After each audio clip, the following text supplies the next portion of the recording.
Baik, saya sangat senang sekali bisa ngobrol dengan teman-teman di kesempatan kali ini. Baik, gini Pak, sebelum kita masuk ke pembahasan mengenai jurnal Bapak, sebelumnya itu Bapak itu gini, ketika diukurkan, dipresentasikan, berapa presentasi Bapak menyukai di bidang penulisan itu? Kalau presentasi saya tidak tahu, mau presentasi berapa gitu saya tidak tahu. Tapi saya kuliah S1 ataupun S2, kebanyakan biaya saya itu dibiayai dari hasil menulis. Tepuk tangan dulu dong.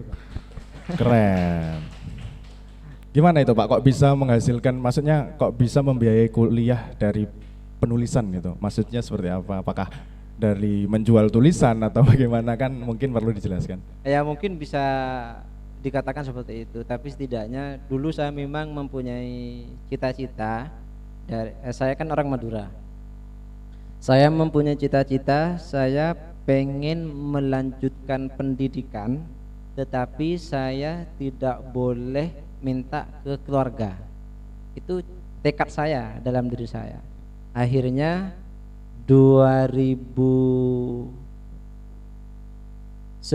akhir, itu Desember, saya berangkat ke Jogja seorang diri.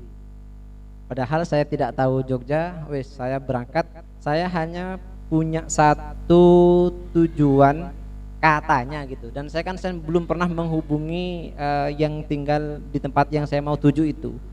Saya mendapat informasi dari teman di Jogja ada pondok kepenulisan yang mana di sana dituntut kemandirian. Karena ada kata kemandirian, saya semangat berangkat itu. Singkat cerita, akhirnya saya masuk ke tempat itu yang namanya Kutub. Bisa dikatakan komunitas Kutub, yang itu di bawah Yayasan Pondok Pesantren Mahasiswa Hasyim Asy'ari Yogyakarta. Disitulah saya berproses dengan teman-teman. Singkat cerita juga, karena dulu saya kuliahnya di UIN, masih belum sistem UKT, 2011 masih ada uang registrasi pertama begitu. Nah, di situ alhamdulillah sebagian uang yang saya bayarkan untuk registrasi itu adalah hasil menulis dan juga hasil kerja. Karena banyak yang saya kerjakan, intinya saya pengen mandiri begitu. Jadi itu spirit pertama saya pengen kuliah ke Jogja. Nah, kenapa saya juga katakan sebagian besar saya kuliah itu dari hasil menulis? Di antaranya kalau nulis, dulu saya kan nulis macam-macam, di antaranya itu opini, esai atau resensi kayak gitu. Kalau saya dimuat, saya kan dapat fee tuh dari koran. Contohnya Republika, saya dapat fee dari Republika. Walaupun enggak seberapa lah kayak gitu. Dari jerih payahnya mungkin enggak seberapa, tapi seneng karena tulisan bisa dibaca oleh dokter mungkin, dan juga dibaca oleh warga Indonesia. Selain dapat fee dari koran, juga ketika akhir semester itu kan dikumpulin berapa tulisan begitu.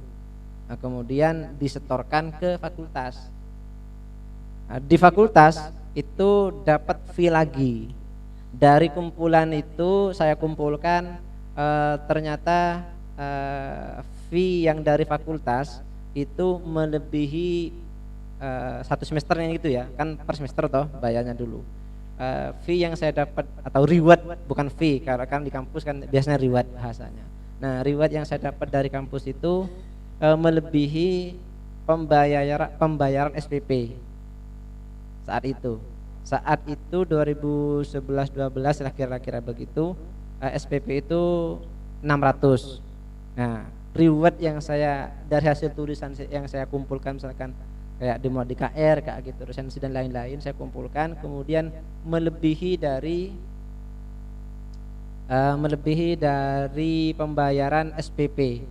Apa dulu bukan SPP Pak, apa bahasanya ya, SPP apa ya, intinya saya bayar per semester itu saya dapat itu. Jadi dari saya secara beasiswa saya nggak dapat beasiswa, misalkan sekarang kan ada KIP gitu, saya nggak dapat kalau yang kayak gitu-gitu. Tapi alhamdulillah dengan belajar seperti itu saya nulis kemudian dimuat, bisa buat kuliah. Ditanya presentasi saya nggak tahu. Luar biasa ini. Dan mungkin dari penulisan-penulisan itu mungkin kalau memang Bapak itu menulis sejak kuliah ya Pak ya? Mulai awal kuliah kah? Seriusnya begitu, karena seriusnya. kalau yang maksudnya yang serius ke media, saya di masa kuliahnya. Sebetulnya saya ketika masa MA juga saya sudah menulis puisi. Menulis puisi, luar biasa. Tepuk tangan. Wes. Dan Di masa mungkin MA juga nulis puisi. gimana? Ya, di masa MA saya sudah mulai nulis puisi, cuma tidak ke media. Oh iya ya. Tapi mungkin dari kebiasaan menulis puisi itu bisa menumbuhkan rasa suka juga Pak ya. Nanti ketika di perguruan tinggi itu menulis artikel atau menulis karya tulis lainnya itu, apakah bisa menumbuhkan rasa ketertarikan gitu? Ya kan memang begitu. Kalau kita memang belum suka membaca, ya pertama kali yang kita baca adalah baca yang sifatnya emosional. Puisi, cerpen, novel itu kan menguras emosi kita. Jadi kita masuk di situ. Ini juga pengalaman saya. Jadi saya baca cerpen atau baca puisi kayak itu. Ya sebetulnya tidak saya sadari pengen menumbuhkan, karena memang seneng lah gitu aja. Jadi seneng baca. Yang pertama kali yang saya sering baca ya novel-novel yang sifatnya sastra. Misalkan kayak Tenggelamnya Kapal Van der Wijk yang kayak gitu-gitu.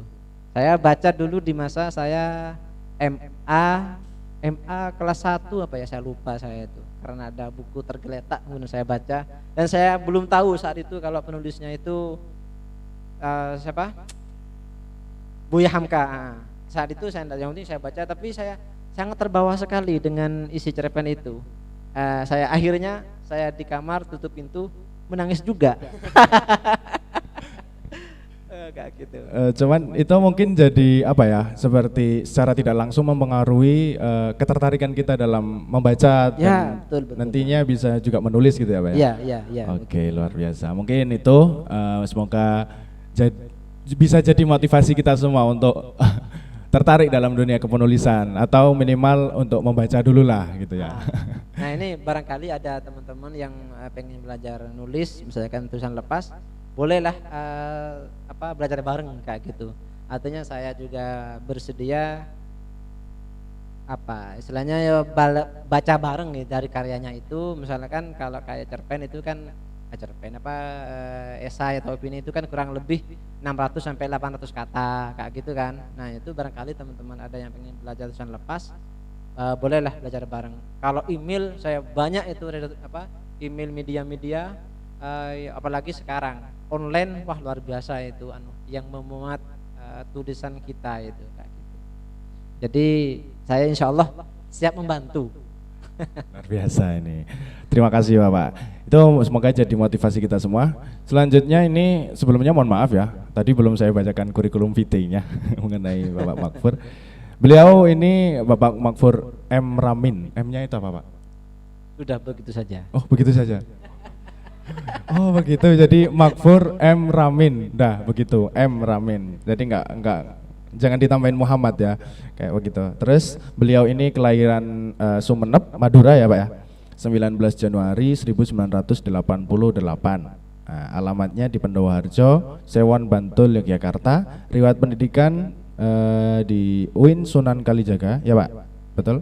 Di UIN Sunan Kalijaga. Ya, S1 Bahasa dan Sastra Arab UIN Sunan Kalijaga, kemudian S2 Filsafat Islam UIN Sunan Kalijaga juga. Nah ini saya pengen tanya dulu Pak sampai sini,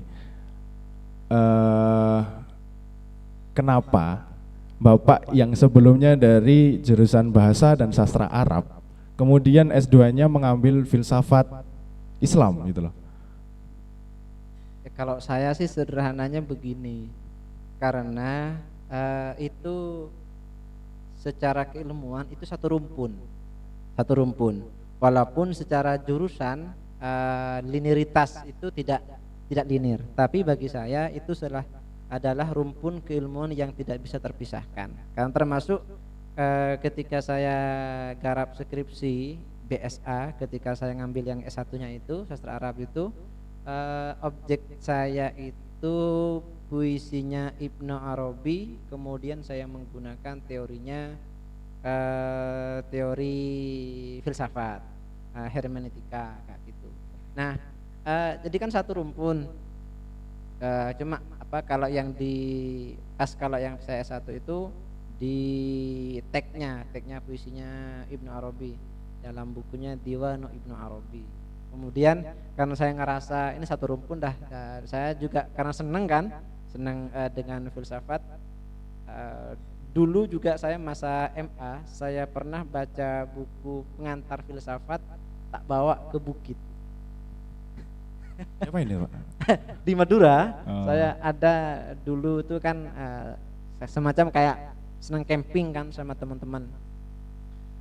Di antaranya saya bawa buku pengantar filsafat, saya masih ingat sekali itu warnanya oranye, pengantar filsafat, dan saya baca di situ di bukit itu. Bukit itu namanya Bukit Payudan, tempat pertapaan, kalau di Madura itu diyakini tempat pertapaannya raja-raja Sumeneb begitu. Ya, intinya camping aja santai. Campingnya baca buku ya. Luar biasa ya. Ini senang aja gitu loh, enggak. Iya. Saya enggak bayang ini filsafat, enggak, cuma saat itu saya senang aja, senang baca kayak gitu aja. Ya. Karena kenapa saya tanyakan itu, karena ini setelah saya membaca, ini baru satu jurnal yang saya baca dari karyanya Bapak ya. Mungkin ada beberapa jurnal yang lain. Karena dari jurnal yang Bapak tulis, terutama yang judul kita angkat ini, yang perubahan makna pembacaan Burdah ya, itu ada beberapa kaitannya dengan teori filsafat ya Pak ya. Ya betul. Karena itu menurut saya, ini sangat menarik karena memang ketika sebenarnya gini, berarti setelah saya membaca buku karya Bapak jurnal ini, itu gini, wow, berarti hal-hal sepele itu sebenarnya bisa jadi tulisan gitu. Ya yang penting mau nulis semuanya jadi. Iya, karena apa? Gini. Gitu, ya memang benar, iya. Ya karena perubahan makna maulid kasidah burdah itu kan sebenarnya ya lumrah di Indonesia sebenarnya. Tetapi ketika dijadikan seperti kajian itu menjadi luar biasa gitu loh. Jadi sebenarnya hal-hal di sekitar kita itu banyak hal-hal yang mungkin bisa kita jadikan tulisan, dan ini saya merasa wow, ini sangat luar biasa gitu karena dari sekian banyak fenomena-fenomena yang kita anggap lumrah di sekitar kita itu jarang yang diangkat menjadi kajian gitu, dan ini luar biasa. Nah, kita di sini langsung saja masuk ke jurnalnya Bapak ya Pak ya. Oke. Jadi Bapak ini asli dari Madura, kemudian itu secara gini, Bapak itu mengamati perubahan itu niat atau memang udah tahu sebelumnya gitu? Jadi ceritanya kan begini. Sekarang saya, kalau yang saya teliti itu di desa saya sendiri. Sebelum saya tahu dunia luar, artinya sebelum saya keluar dari Madura atau saya sebelum keluar dari daerah saya itu, saya bagian dari masyarakat yang mengatakan bahwa burdah itu dibaca untuk orang sakit. Begitu saat itu ketika saya di desa saya. Karena itu merupakan pemahaman yang turun-temurun di desa saya, dan ternyata juga bukan hanya di desa saya, di daerah lain juga begitu. Nah, di desa saya khususnya, karena kan objeknya kajian saya kan objek materialnya saya kan di desa saya. Nah, di sana burdah itu dibaca untuk, kalau kita katakan itu dibaca untuk orang sakit yang tanda petik hanya dalam pilihan mati atau hidup. Jadi burdah itu dibaca seperti itu. Itu dari dulu itu. Maksudnya itu pengetahuan turun temurun gitu, udah dari dulu kemudian. Hal itu kemudian yang ketika Kan itu kan sudah pemahaman saya saat itu. Ketika saya kuliah ke Jogja, terus bersentuhan dengan komunitas di Jogja, di antaranya komunitas keagamaan yang juga membacakan burdah, tidak dibaca untuk orang sakit loh. Ini kok berbeda? Kan gitu kan? Kok berbeda? Kok tidak dibacakan untuk orang sakit? Tapi kan saya di Madura ini dipakai untuk orang sakit, untuk menentukan nasib, apakah hidup atau mati. Karena bahkan di Madura itu kalau sakitnya sudah kritis, orangnya tidak mati-mati, begitu kira-kira. Kita bahasakan begitu bahasa kasarnya, enggak mati-mati. Kemudian dibacakan burdah 3 hari atau sampai 7 hari. Dengan tujuan, ini saya sambil ngobrol depan ke belakang gitu ya kan, yang saya obrolin ini hasil wawancara dengan beberapa dusun. Kan di sana ada 5 dusun. Jadi dibacakan burdah itu bagi orang yang sakit yang sudah kritis bisa dibaca 3 hari atau sampai 7 hari kalau sakitnya sudah kritis. Nah itu kata mereka, hasil wawancara itu kebanyakan itu walaupun tidak semuanya itu cepat meninggal katanya begitu. Ini kan kemudian menjadi keyakinan. Nah di khususnya yang di daerah saya tuh kalau pas Maulid, bulan Maulid gitu, enggak pernah baca burdah. Yang dibaca itu mentok-mentok situ duror. Kalau kasidah burdah enggak dibacakan. Karena itu semacam ngeri pemahaman mereka. Ini kalau jangan burdah ini kan hanya untuk orang sakit kayak gitu. Nah, saya tanya ke masing-masing dusun, ke masing-masing kardusnya itu, semuanya seperti itu jawabannya. Jadi hanya untuk orang sakit dan untuk menentukan nasib hidup atau mati. Berarti udah menjadi keyakinan tersendiri ya bagi masyarakat khususnya di Desa Jadung itu ya Pak ya? Jadi sudah pemahaman bersama seperti itu. Ya kan gitu kan. Akhirnya saya ketika saya ngambil S2, kemudian saya di semester 3 kan sudah mau mulai mengajukan proposal tesis. Akhirnya saya terbawa di daerah saya yang menurut saya ini perlu ditelusuri ya, di antara hasilnya tadi yang saya omongin itu kayak gitu. Oh, jadi berarti itu memang menjadi seperti kultur gitu ya Pak ya dari budaya daerah Madura sendiri. Kemudian ketika ini kan kalau saya baca dari jurnal Bapak itu ketika seperti penerapannya ketika membacakan maulid kasidah burdah untuk orang yang sakit itu ada seperti atau semacam ritual. Jadi ada air. Iya betul. Kemudian dibacakan. Ya, betul. Dibacakan kemudian ditiup sama seluruh jamaah yang membaca. Ya, betul. Kemudian diminum sama yang sakit atau kemudian sisanya dioleskan kan gitu. Ya, nah, itu kan gini, berarti kan itu ada campur tangan atau ada percampuran antara pembacaan burdah itu dan dari kegiatan yang minum gitu loh Pak. Seperti katakanlah seperti keyakinan mistis gitu. Jadi itu bagaimana tanggapannya Bapak? Nah kayak gitu kan. Nah, termasuk juga ketika saya wawancara itu di sana sejarahnya itu pembacaan burdah itu ketika saya tadi kan kalau yang orang sakit itu pemahaman pertama yang saya punya, karena kan saya kan tidak mendalami ceritanya. Ketika saya mulai garap mulai serius di situ, kemudian saya wawancara ke masing-masing kadus, terus juga termasuk ustadznya lah atau guru-gurunya atau kiainya gitu. Nah ternyata pertama kali itu di sana adalah karena penyakit taun katanya. Taun, mungkin teman-teman ini paham dengan istilah penyakit taun? Pernah dengar, cuman nggak tahu itu sakitnya. Kalau di Madura mungkin berbeda definisinya dengan tempat lain ya. Kalau yang di daerah saya itu taun itu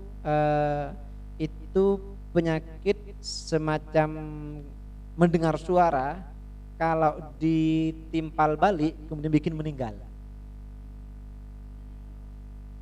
Nah itu kan yang terjadi begitu katanya dulu. Ini kan hasil wawancara. Kan saya hasil wawancara dengan warga sekitar. Misalkan ditanya, dipanggil, misalkan kita mendengar suara, misalkan saya mendengar suara Mangfur gitu. Terus saya nyaut timpal balik, misalkan ya, padahal itu nggak ada orang, itu katanya ini peristiwa yang seperti ini namanya penyakit ta'un. Nah, kayak gitu. Karena sering terjadi seperti ini, maka kemudian dibacakan burda. Itu. Kemudian sembuh atau meninggal? Ya, kemudian panggilan-panggilan nama itu kemudian tidak ada.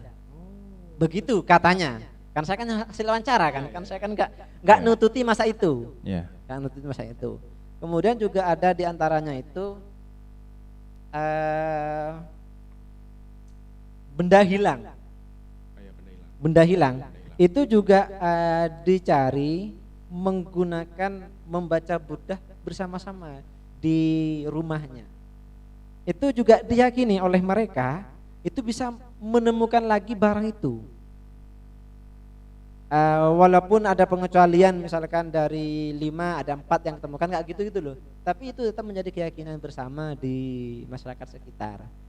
Yang benda yang hilang itu tidak hilang kemudian motor hilang gitu, enggak. Benda hilang itu maksudnya misalkan kita tidak tahu jejaknya, misalkan naruh apa gitu di tanah, tapi kan kita sudah naruh, terus kita lupa taruh di mana gitu. Nah itu kemudian dibacakan burdah katanya. Di situ saya informannya itu ada Ustadz Khozin. Dengan dibacakan burdah kemudian menemukan barang yang sudah lupa taruh mana itu.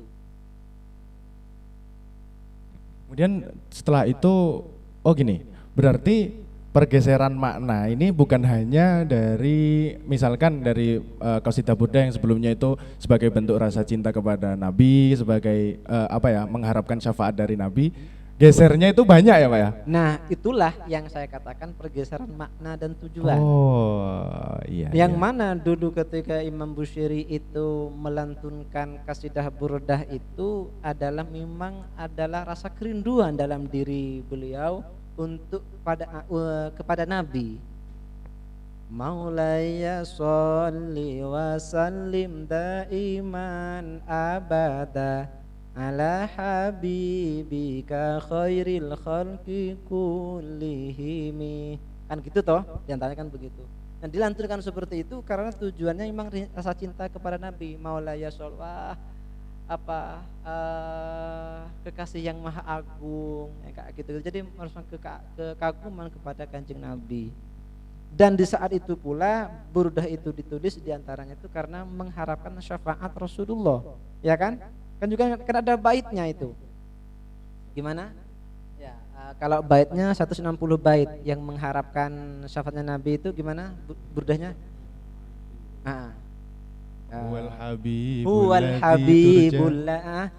habibul ladzi turja syafa'atuhu li kulli haulim minal ahwali muqtahimi. Nah, di situ kan ada harapan-harapan begitu oleh Imam Busiri kepada Nabi. Tapi konteksnya di Madura yang khususnya di daerah saya itu ternyata enggak ke sana, enggak kepada Nabi.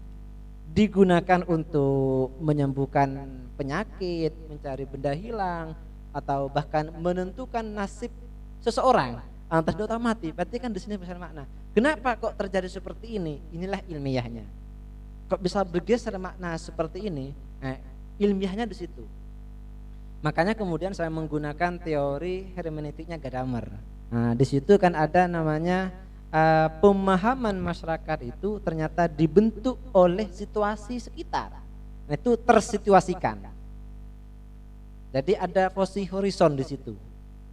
Nah, pemahaman masyarakat karena sudah berdasarkan tradisi yang mana dari awal mula dibabatnya desa saya itu dengan karena ada fenomena sakit terus benda hilang, terus ada penyakitnya kayak gitu, itu dibacakan burdah tanpa kalau yang hasil wawancara saya ya, tanpa menyertakan literatur yang bahwa burdah itu sebutan itu enggak, tapi mereka memahami karena sudah menjadi kebiasaan bersama.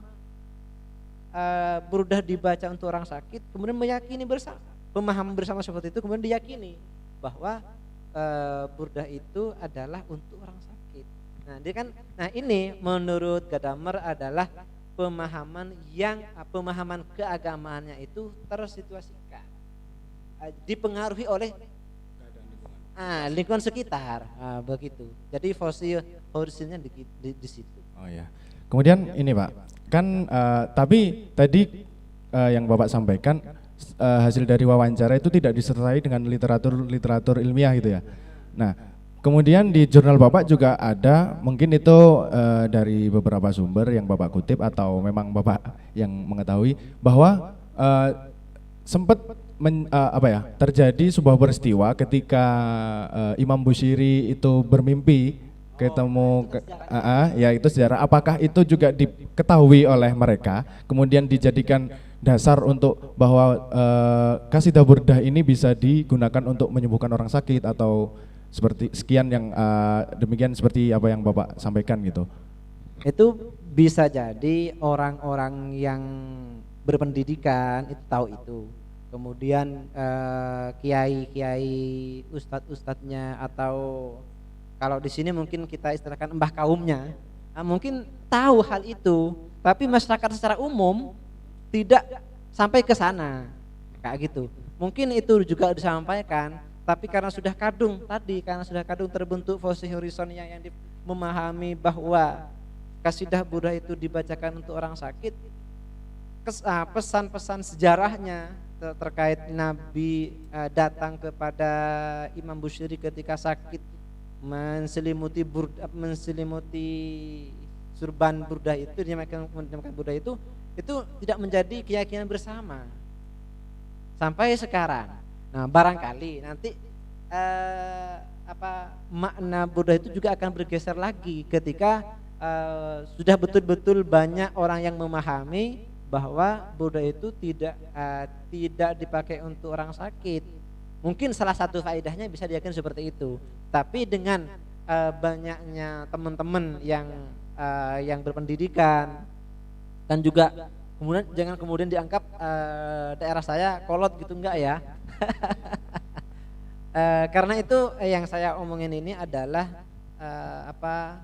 secara umum bagian yang sepuh-sepuh seperti memahaminya. Nah, kalau generasi berikutnya kan sudah berpendidikan, artinya mereka juga sudah mulai tahu tentang literatur. Kita contohkan Burdah, kita sudah mulai tahu seperti itu. Bisa jadi nanti akan bergeser lagi maknanya. Yang sekarang ini kita bisa mengatakan hasil wawancara saya itu dengan saya mendekati pakai teorinya hermeneutiknya Gadamer, akan bergeser lagi kembali pada makna awal, makna sebagaimana yang dilantunkan oleh Imam Bushiri. Bisa jadi seperti itu, tapi sejauh ini sampai sekarang belum dibacakan Burdah.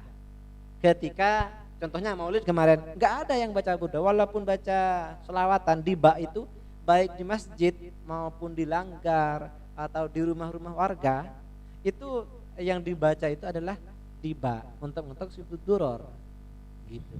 Jadi memang di sana seperti pembacaan Burdah ini memang tujuannya udah itu ya Pak? Sampai sekarang masih sakral bahwa untuk orang sakit sampai sekarang. Dan ketika misalkan disandingkan gini, ketika misalkan ketika memberikan pengarahan, memberikan pelurusan ke masyarakat Jadung khususnya untuk masyarakat awam itu, ketika bukan Burdah ini tujuannya bukan untuk menyembuhkan orang sakit, bukan seperti ini. Nah, itu kira-kira apa yang terjadi gitu Pak? Ya mungkin bagi generasi awal lah kita katakan gitu, yang sekarang mungkin usianya 60-an masih melekat memahami Burdah itu untuk orang sakit. Tapi kalau bagi yang muda-muda, generasi sekarang yang people educated mungkin sudah mulai terbuka. Jadi begitu. Kalau menurut saya nanti reaksinya mesti ada dua, ada yang pro, ada yang kontra. Kira-kira begitu. Karena kan juga pendidikan juga berkembang pesat dan juga banyak yang secara jenjang pendidikan yang doktor juga sudah ada di daerah saya. Yang S2 juga sudah banyak, apalagi yang S1 kan juga sudah banyak. Artinya keterbukaan pada literatur khususnya tentang kasidah-kasidah Burdah atau selawat itu juga sudah mulai terbuka. Cuma sampai kapan akan kembali kepada makna awal, saya juga tidak tahu. Ya. Kemudian ini Pak, tadi sempat disampaikan oleh Bapak teorinya siapa Pak? Yang Horizon Kramer itu. Itu tadi itu ada kaitannya atau termasuk dari teologi harapan itu tadi? Atau bagaimana? Teologi harapan. Nah, ya kan itu memang seperti apa? Itu kan dari pemahaman karena terbentuknya sebuah pemahaman dari masyarakat yang kemudian mempunyai harapan. Nah, itu kan harapannya kenapa saya katakan teologis itu harapannya harapan yang sifatnya religius. Tadi salah satu contohnya ketika menggunakan air yang ditiup oleh masing-masing yang membaca burdah itu, baik kiai ataupun jamaahnya itu kan ada harapan teologis di situ. Dengan keberkahan air itu, siapa tahu bisa menyembuhkan yang sakit. Kalau memang mau cepat sembuh, kalau memang mau meninggal dipermudah. Nah, itu kan sebuah harapan teologis. Seperti itu. Oke, jadi dari munculnya harapan itu didasari dengan teori-teori yang ada dan Bapak mengangkat dari teori Kramer tadi. Oke, seperti itu. Oke, selanjutnya untuk burdah sendiri Pak. Kalau misalkan kalau menurut Bapak ini, kalau burdah sendiri itu Bapak sampai sekarang itu kan Bapak ini itu peristiwa di desa Bapak ya, di Jadung itu. Oke, ya. Kalau dari Bapak sendiri nih, mungkin dulunya Bapak juga ikut percaya atau bisa dikatakan itu mengimani lah ya, dengan tentang pembacaan burdah sebagai penyembuhan orang sakit dan lain sebagainya. Nah, setelah Bapak mengetahui atau katakanlah Bapak sudah pendidikannya udah tinggi gitu, kemudian apakah sekarang itu Bapak juga masih menganggap hal itu benar atau seperti apa? Kalau saya tidak mau membenarkan keyakinan mereka, barangkali begini, karena mereka meyakini hal itu berdasarkan historis yang mereka alami, sehingga membentuk sebuah pemahaman keagamaan dan meyakini hal itu. Tapi kalau bagi saya itu ya sah-sah saja karena berdasarkan peristiwa. Tapi bagi saya ya enggak juga. Kalau misalkan sebagai efek itu bisa jadi, itu kan kehendak Tuhan, kehendak Allah. Karena di situ juga ketika Imam Bushiri tidur mimpi bertemu Nabi, kemudian Imam Bushiri sembuh, kan bisa saja karena membacakan kasidah yang sama sebagaimana yang dilantunkan oleh Imam Bushiri, kemudian bisa jadi sembuh. Itu bisa saja efek seperti itu. Nah, jadi tidak harus dibacakan orang sakit. Ketika kita mempunyai rasa cinta kepada Nabi, tidak hanya membacakan tiba, tapi juga bisa kita membacakan burdah. Nah, begitu. Jadi bisa dibacakan kapan saja. Jadi kalau sekarang saya ditanya apakah masih meyakini? Ya enggak. Karena memang sudah harus tahu ya, literaturnya sudah berbeda. Maka gitu. Gini, kemudian kalau memang sudah tidak meyakini atau katakanlah itu gini, apakah hal itu bisa dikatakan salah atau benar gitu Pak? Harus gini, peristiwa itu atau keyakinan seperti itu dibenarkan atau disalahkan? Bagi saya atau bagi saya? Iya, bagi Bapak. Kalau bagi saya tidak bisa justifikasi orang itu. Kalau bagi saya tidak bisa justifikasi orang. Bisa jadi mereka yang mempunyai keyakinan seperti itu karena masih keterbatasan pengetahuan. Kalau belum tahu, apakah kemudian kita mau justifikasi salah? Salah itu kan bagi yang benar, bagi yang sudah tahu melakukan kan baru salah, begitu. Kalau memang masih keterbatasan pengetahuan, ya it's okay. Mau bagaimana lagi? Wong juga pada ujungnya mereka membacakan sholawat itu adalah walaupun isinya sanjungan kepada Nabi, harapan juga tetap kepada Tuhan kok. Hanya sebagai wasilah saja. Jadi menurut saya sah-sah saja seperti itu. Oke, karena gini Pak, kenapa saya tanya seperti itu? Saya dulu pernah ngaji di pondok di salah satu pesantren di Jawa Timur kan ya, di Malang itu. Gini, ketika kita mau menginginkan sesuatu, ini udah umum sebenarnya. Ketika kita menginginkan sesuatu, termasuk mengharapkan kesembuhan, itu kita harus ada ikhtiar pertama, kemudian harus ada riyadhah. kan Oke, ya. betul betul. Nah, mungkin bisa dikatakan salah satu riyadhah, salah satu usahanya itu ikhtiarnya itu adalah dengan membaca burdah itu. Nah, iya. Jadi mungkin kalau kita melihat dari perspektif itu bisa dikatakan nggak salah juga. Jadi kan begini, ketika kita mau mengatakan itu, selama hanya dijadikan wasilah sebagai perantara, enggak apa-apa. Jangankan burda, kita berdoa, kemudian kita mengatakan, misalkan kita berdoa, ya Allah semoga dapat jodoh yang soleh atau solehah gitu misal. Ketika menikah, ternyata betulan sesuai harapan lah gitu. Kita meyakini bahwa menikah dengan orang yang soleh atau solehah yang sesuai harapan itu karena keberhasilan doa. Kalau keyakinannya pada doa itu sudah salah. Iya Kalau sih, meyakini pada doa itu sudah salah. Jika doa itu sebagai perantara maka iya. Gitu.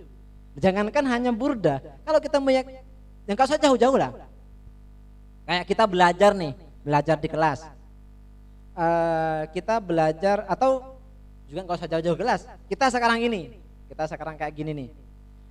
Kalau kita meyakini fasilitas ini yang memberikan pengetahuan pada kita, berarti kita salah atau benar? salah. Kan hakikatnya yang memberikan pengetahuan itu siapa? Tuhan. Bagi yang percaya, yang beragama Islam, kan Allah, kan gitu. Iya kan? Alamal di Al-Alaq itu di ayat yang kelima, alamal insana malam ya'lam. Berarti kan Allah yang mengajari orang yang tidak tahu. Kalau kita meyakini fasilitas ini, misalnya kayak Omek, kemudian ada di video, kita mengatakan ini yang memberikan pengetahuan pada kita, berarti kita salah. Artinya kita syirik. Begitu. Sebenarnya itu pertanyaan saya selanjutnya. Jadi apakah perbuatan seperti itu bisa dikatakan syirik atau tidak? Karena memang karena yang ditakutkan itu ketika itu berjalan terus menerus gitu. Kemudian nanti bukan perubahan makna lagi, nanti menjadi perubahan keyakinan. Kemudian yakin bahwa yang menyembuhkan itu adalah qasidah burdah itu gitu loh. Jangankan ke qasidah burdah, yang kita lakukan aja kok sering kita yakini kok. Nah itu. Jangan ke sana Iya. kalau hal itu. Doa aja itu dapat, misalkan dapat uang atau apa gitu, meyakini doanya kok. Padahal enggak kan? Iya. Kalau kita mau melihat hakikatnya. Ya. Tapi itu memang harus dilakukan. Kayak contohnya juga misalkan orang kerja kemudian dapat duit gaji, ya kan? Gaji itu didapat karena kerja, kemudian misalkan gaji UMR. Kalau UMR Bantul terakhir itu 2022 itu mau naik jadi 19. Misalkan lah, taruhlah kerja 8 jam lah gitu kan, normalnya gitu. Kemudian dapat gaji 1.900.000. Kalau meyakini dapat uang, ini lagi-lagi yang kita omongin ini bagi yang percaya sama agama Islam yang Tuhannya Allah ya. Ya siapa tahu berbeda kan? Nah, kalau kerja 8 jam selama 1 bulan, kalau kita katakan wajib kerjanya 5 hari, taruhlah 20 hari. Kan gitu. Tapi kita sering mengatakan 1 bulan kan, padahal wajib kerjanya cuma 5 hari. Terus di akhir bulan itu dapat gaji 1.900.000. Nah, kita meyakini dapat gaji segitu karena kerjanya itu. Kalau karena kerjanya kalau meyakini karena kerjanya, berarti mendapatkan uang itu syirik. Haram berarti, Pak. Secara hakikat haram. Tapi secara fikih enggak. Iya.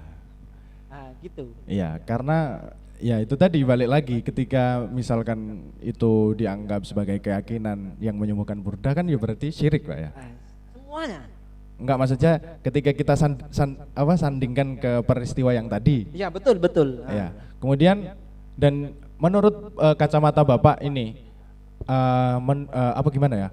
Pandangan Bapak terhadap peristiwa itu, melihat masyarakat yang seperti itu, apakah Bapak itu mengatakan mereka syirik atau tidak? Karena memang kan itu seperti keyakinan turun-temurun kan. Katakanlah mereka nggak tahu hukum gitu, atau orang awam gitu. Nah, kalau begitu kan saya lagi-lagi ditodong untuk menjustifikasi.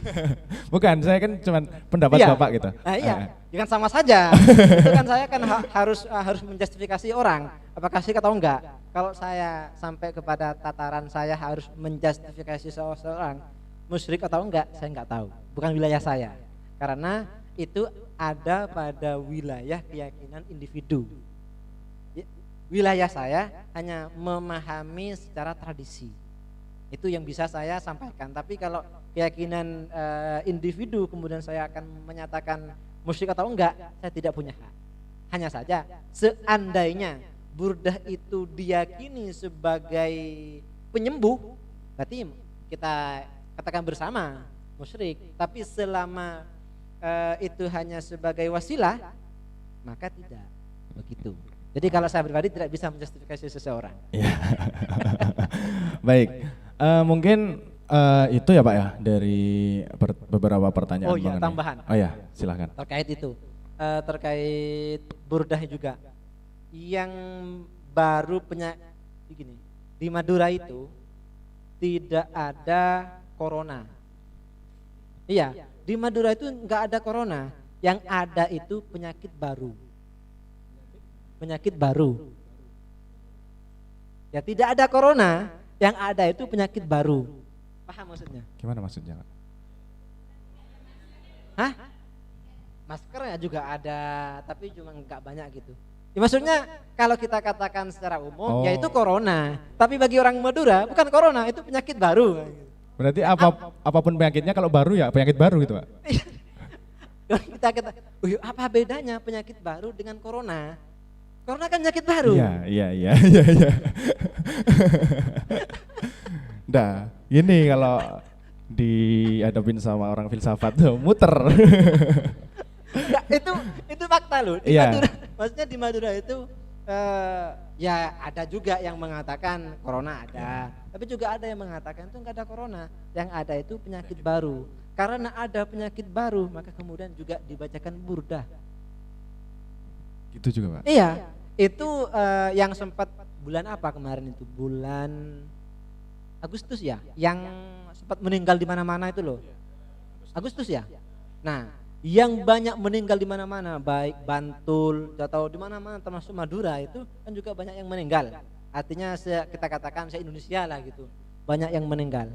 Karena banyak yang meninggal, akhirnya ada yang membaca burdah itu di masjid, ada yang dibaca di rumah bareng-bareng gitu, ada yang bacanya itu pakai obor, berjalan mengelilingi, bukan desa, yang lebih kecil apa? Dusun. Nah, mengelilingi dusun atau kalau enggak mengelilingi RT. Itu terjadi begitu. Termasuk burdah itu dibaca seperti itu. Nah, ini kan juga bagian dari fenomena kan? Nah, ya kembali lagi, apakah itu menjadi keyakinan atau pemahaman yang ada pada mereka? Kita tidak bisa justifikasi hal itu. Ya. Kemudian ini Pak, saya pengen tanya. Kemudian ya mungkin Bapak sudah ada di Jogja mungkin saat itu. Ya saat ini juga karena akhir-akhir kemarin, ya tahun 2018, 19, 20 lah, kan itu seperti panas-panasnya kayak apa ya? Katakanlah kayak apa namanya? Keagamaan gitu loh Pak. Ormas-ormas Islam gitu, ormas-ormas agama itu seperti menganggap ini nggak boleh, ini nggak boleh, ini. Nah, yang saya tanyakan, apakah di Madura itu sendiri, peristiwa itu sendiri mendapat kecaman atau mendapat tanggapan atau komentar negatif mengenai peristiwa itu dari ormas-ormas tertentu, ormas-ormas agama tertentu gitu? Contohnya? Ya, maksudnya seperti misalkan saya organisasi keagamaan A itu katanya. Iya, Kemudian menjadi loh, ini kok gini, nggak boleh ini syirik, gini gitu. Misalkan seperti itu. Apakah dari peristiwa itu pernah mendapat omongan seperti itu? Yang kayak gini itu apa itu? Yang kayak gini gitu. Ya, isinya yang kayak gini tuh apa? Maksudnya gini loh Pak. Kan saya belum paham soalnya. Gini, misalkan ada organisasi keagamaan, Ya, oke. kemudian justifikasi ke komentar lah katakanlah, dia bukan orang Madura, dia belum tahu mengenai latar belakang kenapa mereka bisa memahami seperti itu. Memahami peristiwa apa? Pembacaan burdah untuk orang sakit gitu. Ah, gitu. Kan saya takutnya yang lain kan. Ya, oke, terus. Kemudian dia tiba-tiba bilang gini, misalkan pembacaan burdah untuk orang sakit itu nggak boleh, itu syirik gitu. Misalkan pernah ada nggak omongan seperti itu dari organisasi keagamaan gitu? Kalau saya sendiri sih belum ketemu, misalkan saya belum dengar langsung, dan saya mungkin ada ya. Tapi kalau secara umum bagi salah satu ormas yang memahami bahwa hal baru itu adalah bid'ah, bisa masuk. Cuma saya belum pernah mendengarkan secara langsung ada yang mengatakan bahwa agamanya orang Madura itu musyrik, bid'ah gitu, saya belum pernah. Tapi kalau secara umum kita kan bisa bisa menerawang bahwa salah satu ormas yang mengatakan bahwa hal baru itu bid'ah atau syirik kayak gitu sudah masuk kategori Madura, sudah masuk kategori bid'ah, syirik seperti itu. Cuma kalau secara pribadi saya mendengarkan secara langsung bahwa keagamaan Madura bid'ah, syirik, saya belum tahu. Kalau saya pribadi ya. Barangkali ada, tapi saya karena ketidaktahuan saya, karena pendeknya pengetahuan saya, bisa jadi belum dengar itu. Pendek katanya. Baik Pak, itu mungkin jadi wawasan baru untuk kami. Kemudian mungkin itu ya dari beberapa poin-poin jurnal yang Bapak tulis mengenai perubahan makna dan tujuan pembacaan burdah di Desa Jadung ya, Jadung. Oke. Mungkin dari teman-teman ada yang ingin menanyakan beberapa pertanyaan mungkin dari audien, silahkan. Mungkin ada pertanyaan untuk mengenai jurnal yang Bapak tulis, atau enggak jurnal ya enggak apa-apa. Yang penting tanya tentang kepada Bapak itu. Ya, bebas lah. Mau bebas. Apa, kalau ada yang mau diobrolin boleh bebas. Silakan. Mau ngobrol apa bebas. Ayo. Enggak ada. Ya, silakan.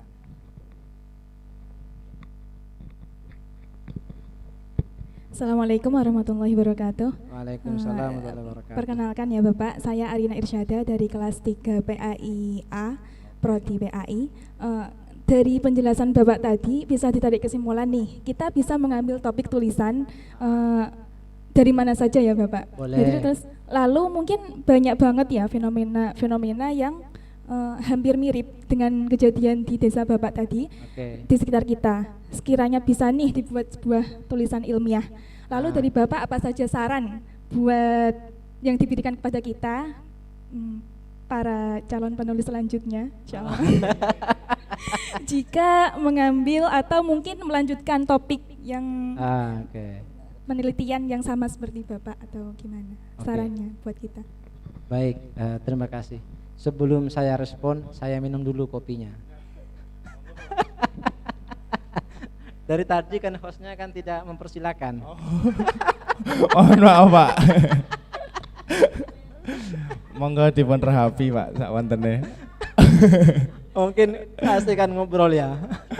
Iya ya, mohon maaf Pak. Monggo diminum dulu Pak. Santai aja. Baik. Kalau saran saya, saran pertama itu adalah membaca dan membaca.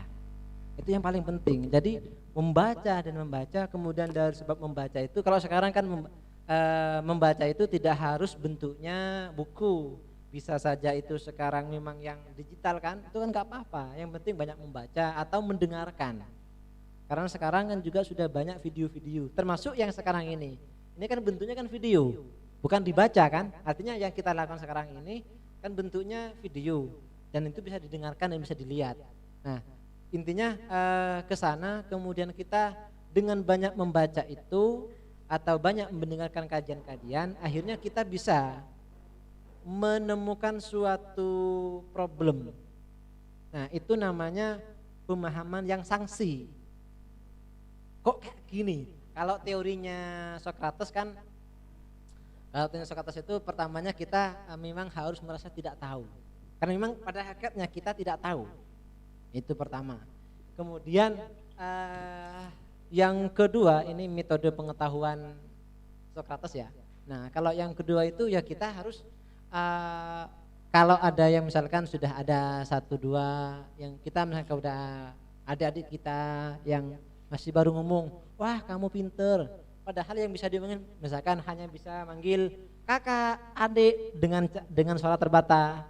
Tapi kita sudah katakan pinter, ya kan? Nah, itu namanya teori kan ironi. Nah kemudian yang ketiga itu semacam kayak sanksi. Sanksi itu maksudnya yang saya paham, yang dipaham kayak gini kok berbeda.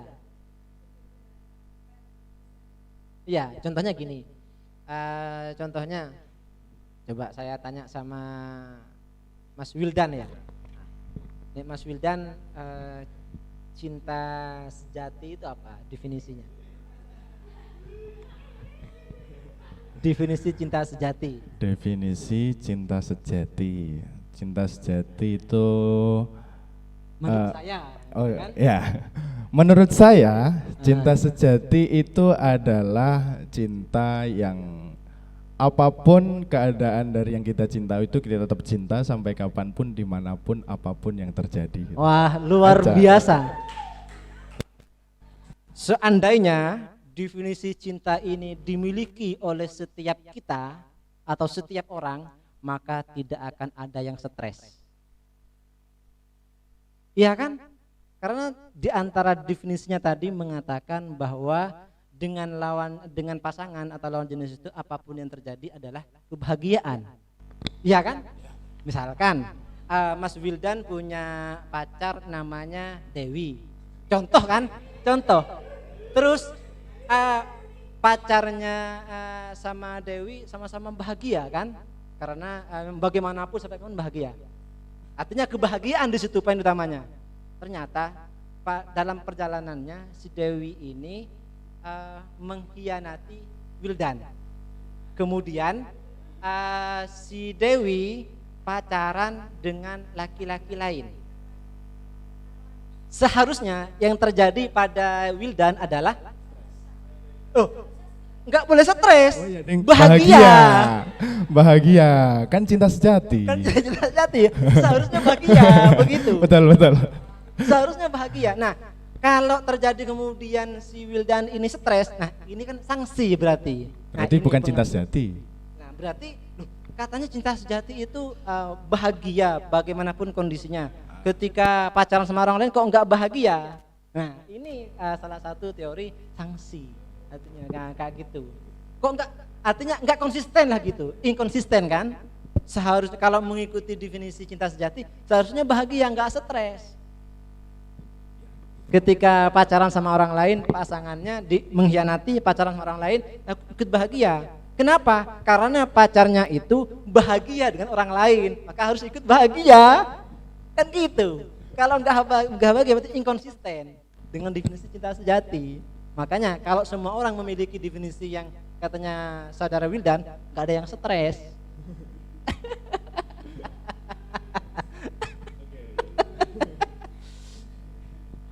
Oke, nah itu kan. Kemudian terkait pertanyaannya itu ya di sini adalah misalkan saya kan siap, saya katakan saya siap membantu. Nah, siap membantu. Nah ini kan juga bagian dari teori kebidaanannya Sokrates. Misal salah satu caranya adalah banyak membaca. Kalau masih belum suka membaca, bacalah yang sifatnya emosional. Di antara contoh karya-karya yang emosional itu adalah novel, cerpen, puisi, gitu. Bagaimana tidak mau emosional kalau mendengarkan puisinya Starji, yang tertusuk padamu berdarah padaku. Itu kan emosional sekali kan Starji itu. Sama juga puisinya M. Faizi. Kau bukan segalanya tapi nyaris. Kau bukan segalanya tapi nyaris. Nah gitu kan. Tadi kan sangat ini kan, sangat emosional. Berbeda dengan yang dikatakan oleh siapa penyair Arab itu, Nizar Qabbani. Nizar Qabbani itu berpuisi bersyahadat begini puisinya itu. asyhadu alla imro'ati illa anti. Aku bersaksi bahwa tidak ada perempuan kecuali engkau. Itu kan bisa menarik spirit untuk membaca.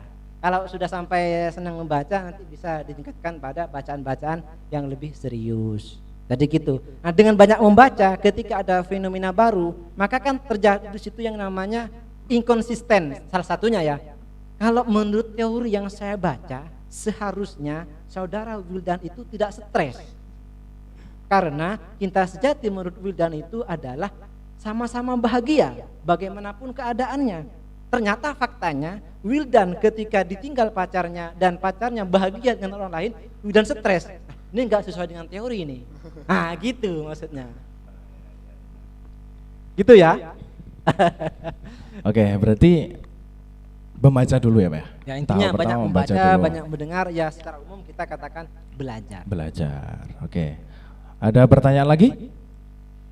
Atau sebentar Pak, saya pengen tanya, berapa tulisan Bapak yang mungkin sudah dimuat atau terbit atau diterbitkan di majalah atau di koran atau di media lainnya itu kira-kira berapa Pak?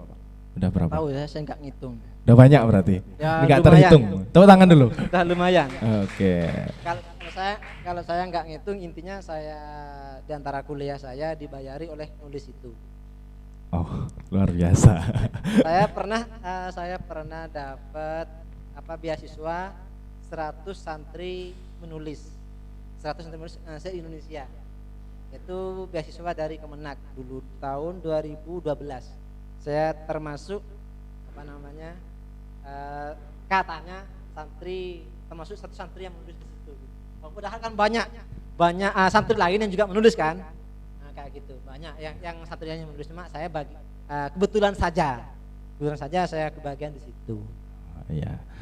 Tapi monggo dipununjukin Pak. Sebelum kita masuk ke sesi akhir ya.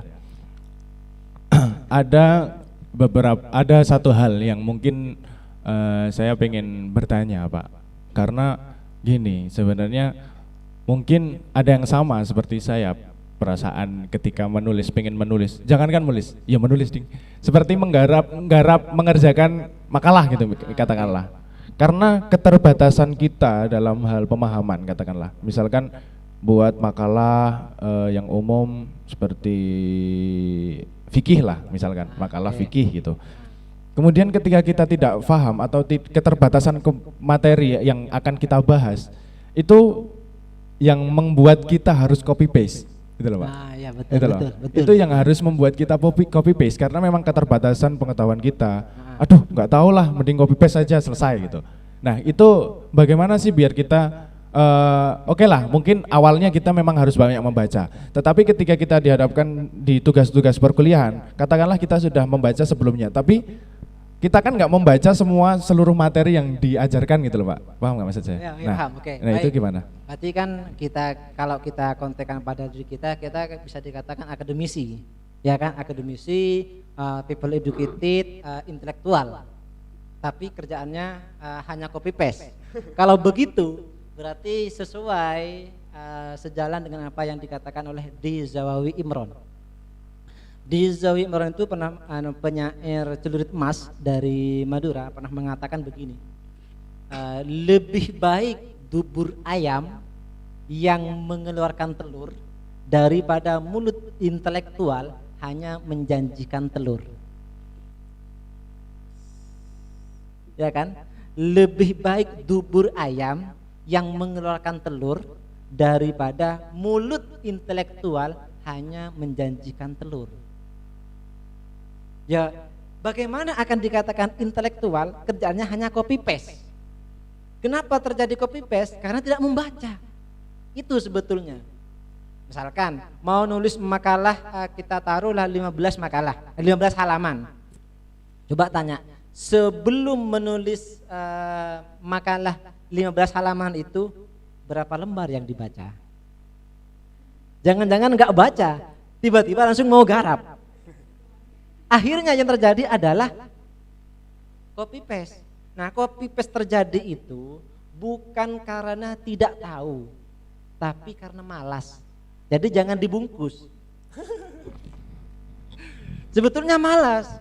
Tidak tahu itu wajib kita miliki. Rasa tidak tahu itu wajib kita miliki. Sebagaimana yang juga dikatakan oleh Socrates bahwa kebijakan tertinggi itu adalah sampai pada tingkatan pada tingkatan bahwa dirinya adalah tahu dirinya tidak tahu. Jadi tahunya cuma satu, tahunya itu dirinya tidak tahu. Nah, itu yang seharusnya kita milikin. Kalau itu yang kita milikin, maka tidak ada yang namanya copy paste, minimal memparafrase. Jadi terjadinya copy paste itu bukan karena tidak tahu, tapi karena malas. Betapa banyak malas itu kita bungkus kemudian kita benarkan. Misalkan sebetulnya malas mengerjakan di awal dalam waktu 1 minggu. Karena tidak dikerjakan, mepet di hari presentasi mengerjakan. Ketika ditanya, kenapa aku tak jadi seperti ini? Karena maaf Pak, waktunya saya enggak cukup. Enggak cukupnya kan dikerjakan tadi malam. Ada waktu 1 minggu enggak dikerjakan. Nah, berarti kan malas itu kemudian dibenarkan dengan tindakan semalam. Dibungkus ya Pak? Ya. Di atas namakan ketidaktahuan. Ketidaktahuan. Padahal tidak tahu itu harus kita tahu bahwa kita tahu satu, kita tidak tahu gitu kan Socrates. Ya. Oke. Seperti itu teman-teman ya, jangan dibungkus. Kalau malas bilang malas. Jangan bilang nggak tahu. Termasuk saya di kuliah saya sekarang ini di yang kan saya yang saya ampuh tidak ada yang saya pakai makalah. Kenapa? Ya biar nggak nambah kerjaan. Ya belajar tiap pertemuan belajar. Nggak ada saya kasih kewajiban bikin makalah gitu, nggak ada. Enggak itu juga. Terserah. Intinya setiap pertemuan itu ada kita pakai metode lotre. Gimana itu Pak? Di awal pertemuan kita sudah share bahwa kita 14 kali pertemuan itu kita akan belajar sisi pertama ini, sisi kedua ini, sisi ketiga ini. Tahu semua kan? Nah, pertemuan berikutnya otomatis kita sudah tahu tema kita mau membahas apa. Nah, di pertemuan itu tidak ada makalah, yang ada adalah angka keberuntungan. Nah, dengan lotre, yang mana di lotre itu saya cantumkan quote ahli pendidikan, ahli filsafat dan lain-lain.